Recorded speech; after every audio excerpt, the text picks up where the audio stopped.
নমস্কার, আমি অর্পিতা। রোজকের গিন্নির সাথে আরেকটি নতুন দিনে আপনাদের জানাই সবাইকে স্বাগতম। আশা করছি আপনারা সবাই খুব ভালো আছেন। তাহলে চলুন আজকের এই দিনটি শুরু করা যাক আপনাদের সাথে নিয়েই। আজ বুধবার, ঘড়িতে সময় এখন ঠিক 6:45। ঘুম থেকে উঠে একটু বাইরের দিকে তাকিয়ে থাকতে কিছুক্ষণ বেশ ভালোই লাগে বলুন। আজ ছেলে স্কুল যাবে, সকাল 8টা থেকে ওর স্কুল। ওকে ঘুম থেকে তুলে ফ্রেশ করিয়ে মনামার ঘরে শুইয়ে দিয়ে এসছি। ওনার এটা অভ্যেস, ঘুম থেকে উঠে ঘরের থেকে দাঁত ঠাত মেজে এসে আবার একটু মনামার ঘরে ঘুমোবে।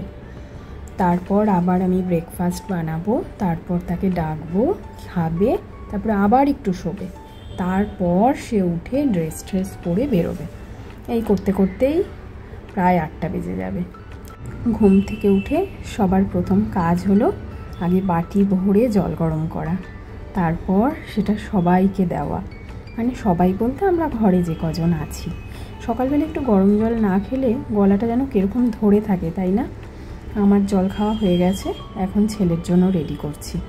ও শুয়ে আছে মনামার ঘরে, ওকে জলটা একটু খাইয়ে দিয়ে আসবো। আর এখন এই যে জলটা নিয়ে যাচ্ছি, এই জল আর বাদামটা হলো আমার হাজব্যান্ডের জন্য। এই যে টেবিলে রেখে দিলাম, ঘুম থেকে তিনি উঠবেন, তারপর এই টেবিল থেকে জল বাদামটা খাবে।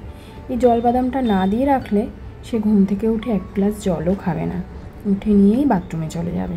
স্নান করে তারপর কোনো রকমই একটু খেয়ে দিয়ে অফিস, ব্যাস। তাই ঘুম থেকে ওঠার আগেই এটা রেডি করে রাখি। দাঁড়ান, অফিসের ব্যাগটা একটু গুছিয়ে নিই।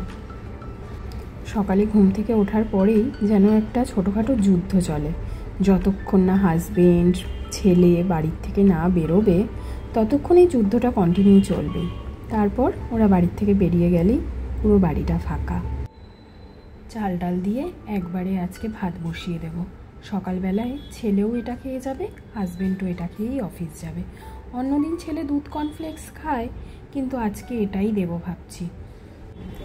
আসলে প্রতিদিন সকালের এই যুদ্ধটার দায়িত্ব আমার মায়েরই থাকে। আজকে মায়ের শরীরটা অত ভালো নেই, তাই কাল রাত্রেই এই চাল ডাল দিয়ে সব বাটিতে রেডি করে রেখেছে। বলেছে সকালবেলায় উঠে একটা আলু কেটে একটু দিয়ে নুন দিয়ে ভাতটা বসিয়ে দিবি, ভাগে ভাগে খাবার আর করতে হবে না। ছেলের দুধ কর্নফ্লেক্স করবি, আবার রাজীবের জন্য খাবার রেডি করবি, তুই এত কিছু করতে পারবি না। তাই চাল ডাল দিয়ে একবারে বসিয়ে দিবি, ওটাই খেয়ে যাবে। মায়েদের কাছে মনে হয় সন্তানরা সারা জীবনই ছোট থাকে, তাই না? এখনও এত বড় হয়ে গেলাম, বাচ্চার মা হয়ে গেলাম, তাও আমার মা সারাক্ষণ বলবে তুই কিছু পারবি না, তুই এখনও এত কিছু জানিসই না, এত কিছু পারবি না করতে, এত সামলাতে তুই পারবি না। সত্যি কথাই, মায়ের মতন করে সামলাতে হয়তো সত্যিই পারবো না। আপনাদের সাথে কথা বলতে বলতে অনেকটা কাজ এগোনো হয়ে গেল। ওদিকে ঘড়ির কাঁটাও ছুটছে, টাইম প্রায় হয়েই এসছে। কতটা করে উঠতে পারবো জানি না। আজকে ছেলের জন্য পরোটা বানিয়ে দেব। একটু বেশি করেই ময়দা নিয়ে নিলাম, হাজব্যান্ডও তো অফিসে নিয়ে যাবে এটাই। আলুর দম করা আছে, আর মা বলল একটু পরোটা ভেজে দিবি, তাহলেই হয়ে যাবে। এদিকে ভাতটাও হয়ে গেছে। এই আলু আর গাজর দিয়ে তারপর পুর ভরে পরোটাটা বানিয়ে দেবো ওকে, তাই সেটার জন্যই সব কাটাকাটি করছি। পেঁয়াজ কাটা হয়ে গেছে, এবার এই ধনেপাতাটা কেটে একটু টমেটোও কুচি করে নেব। তারপর কড়াইতে তেল গরম করে ওই সবগুলোকে একটু সতে করে নেব। আলু আর গাজরটা তার সাথে ম্যাশ করে দিয়ে দেব, একটু নুন আর এই চাট মশলা, ব্যাস, আর কিছু না। দিয়ে তারপর পুরটা রেডি করে তারপর পরোটাটা ভাজবো।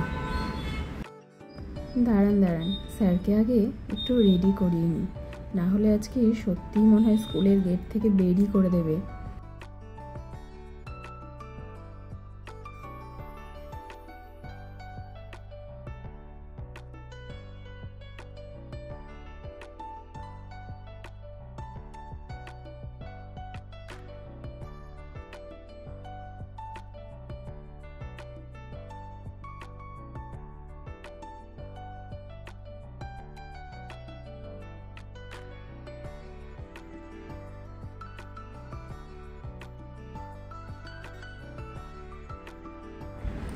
দেখুন, মায়ের এখানে পরোটাটা ভাজা হয়ে গেল।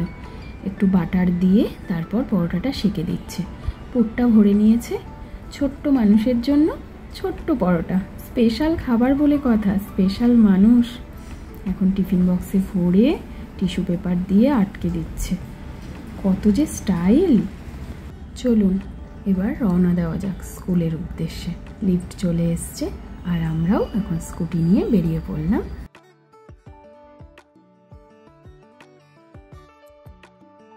ছেলেকে স্কুল থেকে দিয়ে চলে এসেছি। এসে দেখছি ওর পাপাও ঘুম থেকে উঠে গেছে। দাঁড়ান, আগে বাসি ঘরটা গুছিয়ে নিই। অফিসে বেরোনোর আগে বাসি ঘরটা না গুছিয়ে নিলে কেমন যেন লাগে না মনটা। আমার ওদিকে ঘর গোছানো কমপ্লিট। এখন টিফিন বক্সগুলো রেডি করছি। আজকে টিফিনে যাবে পরোটা, আলুর দম, মিষ্টি আর ডিম সেদ্ধ। বাঙালিরা আর কি চাই বলুন তো? খাবার শেষে একটা মিষ্টি না হলে মনটা ঠিক জমে না, তাই না? পরোটাটা মাই ভেজে দিয়েছে। আমি বললাম, উঠে যখন পড়েছো তাহলে তুমিই পরোটাটা ভেজে দাও, আমি বাপু তোমার মতন করে পারবো না। ওই যে স্যারের গাড়ি চলে এসছে, বেরিয়েও পড়লেন। এবার যতক্ষণ না ছেলে বাড়িতে না ফিরছে ঘরটা ফাঁকা। এই যে আমার গুন্ডা চলে এসছে। আমি একটু ঠাকুরের জন্য আসার সময় একবারে ফুল মিষ্টি নিয়ে আসলাম। বাইরে কি মুষলধারে বৃষ্টি হচ্ছে দেখুন, একটুর জন্য ভিজে যায়নি। মানে আমরাও অ্যাপার্টমেন্টের ভেতরে ঢুকলাম আর ঝমঝম করে বৃষ্টিটা নামলো। আর একে দেখুন, সে যে কি মজা পেয়েছে বৃষ্টিটা নেমেছে বলে। উফ, সে কি আনন্দ। চলে এসছি ঘরে। দাঁড়ান, ফুল মিষ্টিটাকে যথাস্থানে রেখে দিই আগে। এই যে আমার ঘরের ছোট্ট মন্দির।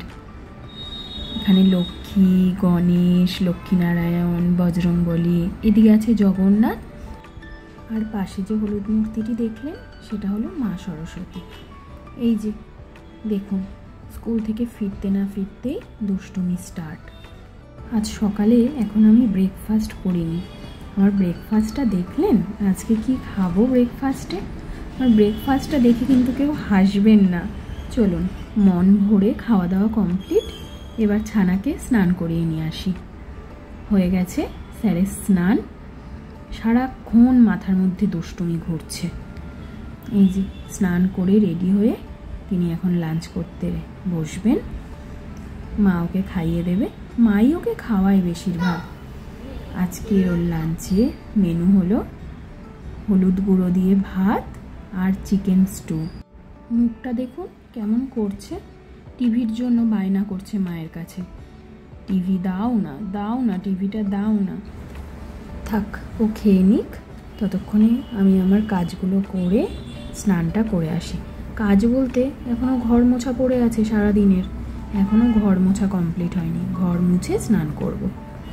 চলে এসেছি স্নান করে।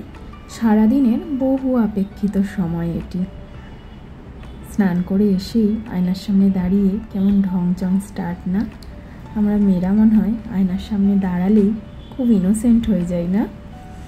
গানটা করতে পারি বা না পারি, যতই গলাটা হিরে গলা হোক না কেন, আয়নার সামনে দাঁড়িয়ে একটু লিপসিং না করলে হয় বলুন তো? সিঁদুর পরলে মুখটা মনে হয় সত্যিই চেঞ্জ হয়ে যায়, তাই না? কথাটা কিন্তু একদম ঠিক। যাক যাক, এই ব্যাপারগুলোকে আমার একটু ইগনোরই করবেন, হ্যাঁ? এই যে তার থেকে বরং আমার এই ছানাকে দেখুন কেমন ঘুমোচ্ছে, দেখুন, দেখেই মনে হয় চটকে দিই। এখন আমার লাঞ্চ করার পালা। আজকে আমাদের লাঞ্চের মেনু এই ঢেলা মাছের ঝোল আর ডাল। আমি শুধু এই মাছের ঝোলটা দিয়েই ভাত খাবো। এই মাছটা খেতে আমার ভীষণ ভালো লাগে। খেয়ে উঠে একটু রেস্ট নিতে না নিতেই সন্ধে হয়ে গেছে দেখুন। যাই হোক, গুড ইভিনিং সবাইকে। আমার ছেলে এখানে বসেছে একটু পিয়ানো বাজাতে, আর এখানে মা আমার জন্য রেডি করেছে সন্ধ্যের টিফিন, চা আর পেঁয়াজি। তাহলে আর কি, গরম চায়ে চুমুক দিতে দিতে একটু ছেলের গানটা শুনি, আর আজকের এই গল্পটা না হয় এখানেই ইতি টানুক। আবার দেখা হবে আপনাদের সাথে নতুন দিনে নতুন একটি গল্প নিয়ে। ততক্ষণ সবাই খুব ভালো থাকবেন, সুস্থ থাকবেন। আর আমার গল্প শুনতে আপনাদের কেমন লাগলো সেটা জানাতে কিন্তু একটু ভুলবেন না। আর হ্যাঁ, আমার সাথে কাটানো এই সময়টুকুর থেকে যদি সত্যিই আপনাদের কিছু ভালো লাগে তাহলে লাইক আর কমেন্ট করতে কিন্তু একদম ভুলবেন না। তাহলে আজকের জন্য টাটা।